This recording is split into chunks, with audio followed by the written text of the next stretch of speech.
Should a police officer be held to a different standard in a court of law? We're talking qualified immunity. A judge convicted former police officer Derek Chauvin on 3 criminal counts for the murder of George Floyd. And while Chauvin may have been found guilty in a criminal trial, he still has a chance to show he was justified in a civil trial, because the Floyd family is taking Chauvin back to court with a civil lawsuit. That's where they'll sue for money. The lawsuit raises questions about what Chauvin's options for a defense could be. Enter qualified immunity. It protects police officers who use excessive force, and it only pertains to civil cases. Qualified immunity isn't a law, but a rule set by the Supreme Court.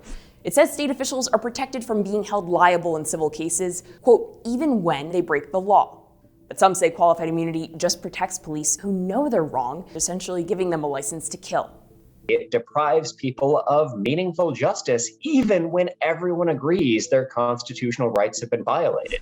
Meanwhile, defenders say a police officer's job is really dangerous. They make split-second decisions that may be the difference between life and death.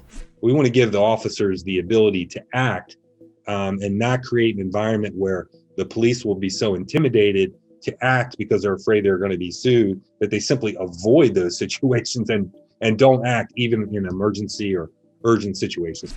To grant an officer immunity, the court must answer 2 questions. First, did the officer use excessive force? If he didn't, case closed. He gets qualified immunity. If he did use excessive force, then we ask, is there precedent for the case? Meaning, has that court ever held another officer liable in a similar case under similar circumstances? With precedent, they're held responsible for the incident. Without precedent, the officer's immune. The idea is that without that precedent, the officer couldn't have necessarily known he was in the wrong.